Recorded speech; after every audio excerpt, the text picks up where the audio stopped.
Look, I think like most of us, I'm shocked. I'm shocked by the arrest and detention of Andrew Mountbatten Windsor, the former Prince Andrew, the Duke of York.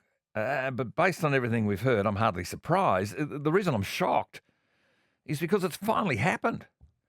I mean, yesterday was his 66th birthday. I bet you there was no cake involved. None at all. He must have wondered, could you imagine that? The door knocks, a couple of police officers there. He must have wondered, is somebody playing a prank on me? I mean, in all of his 66 years, this bloke has acted like he led a life of privilege. But it was meant to be tempered by responsibility and service to his nation. And for too long through his life, there wasn't a lot of that service and responsibility on show. We'll get into that in a deep dive a bit later on this hour. But those who know him best, what's the polite way of putting this? They lament that he's too arrogant. He's smug. Andrew is, without doubt, an enormous embarrassment to the fond memory that I think just about all of us have for his late mother, Her late Majesty. He's an embarrassment to his entire family. Now, I've met Prince Andrew, former Prince Andrew, now Andrew Mountbatten Windsor, twice. I firstly met him in 2000, September 2000. And so while the rest of the world was in Sydney for those successful Olympics, I was actually in the United Kingdom for an international parliamentary conference. I was a member of the International Executive of the Commonwealth Parliamentary Association, and Andrew had the job of representing his mother, hosting a gathering attended by those of us who were on that international executive. And it was actually held in the magnificent Holyrood House in Edinburgh. And to be honest, I came away with a really fond view of this guy. He's a couple of months younger than me. I thought, this guy's got a swagger about him. He's pleasant. He was fun. And this is 25 years ago.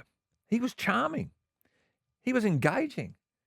He was interested. He was royal. Frankly, he was like his mother, the Queen.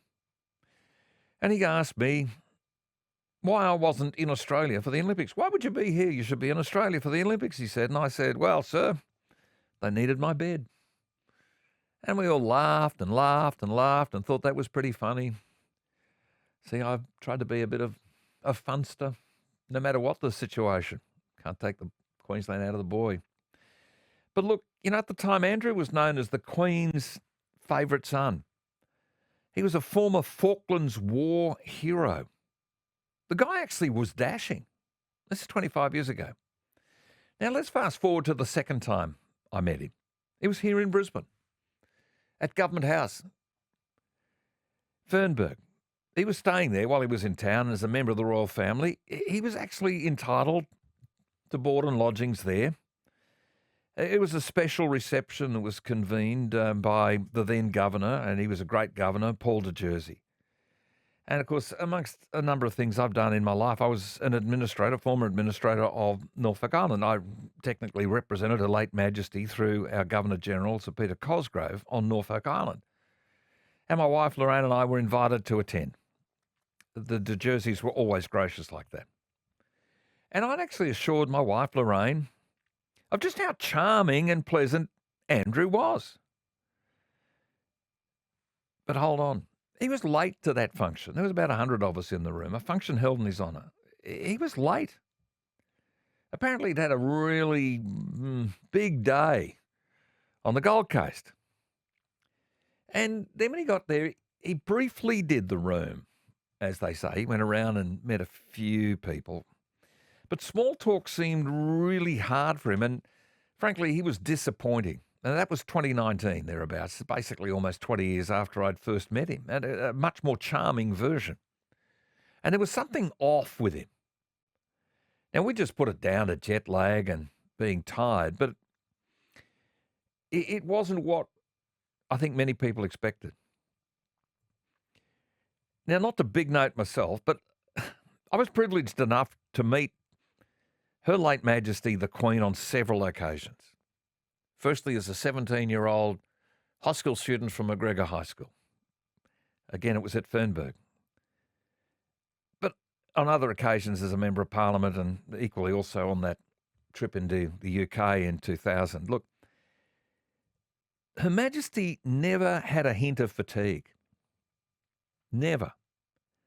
And so it was really disappointing that Andrew did. And frankly, I'm not surprised by these reports from others suggesting Andrew reeked of entitlement around his support staff. He's just bloody rude to people. And there's reports today of those openly suggesting he can be far from charismatic. And some say his sense of entitlement made him rude, dismissive, smug, boorish.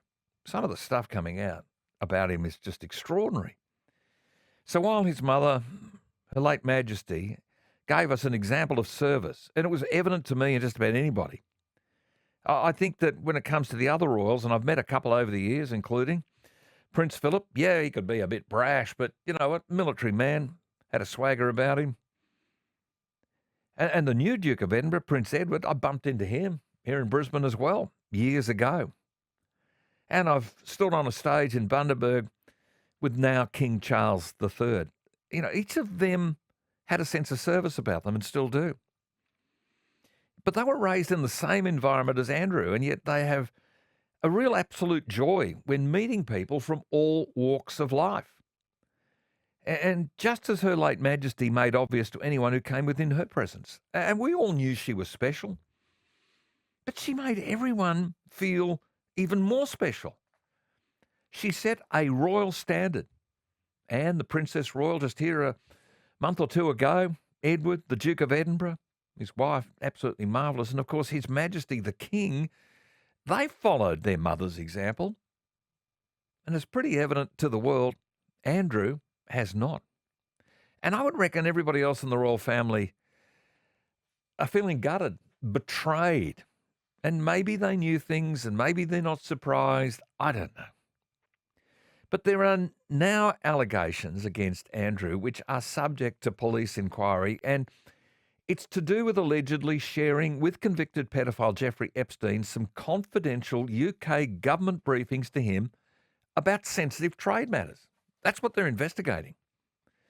Now, the broader, more horrific allegations we're all talking about other activities allegedly involving Epstein and others, are even harder for anyone to stomach. It turns my stomach. It sickens me. Just the conversation. But whether he faces further inquiry on this is up to the investigations currently underway. Now, the King, His Majesty, has made it obvious. His brother has to cooperate fully. There's not going to be any royal intervention, no cover-ups. The King is having to do what no one would have ever imagined. His Majesty is now fighting to ensure the preservation of integrity for an important 1,100-year-old institution, the royal family of Great Britain. And it has an important constitutional role in that country, in our country, and so many other countries. It's provided stability, and it has to constantly reprove that it's more important than any individual. As everyone is saying today, no one is above the law. And I think that is one reason why we can rejoice in the face of what is, frankly, a shocking development.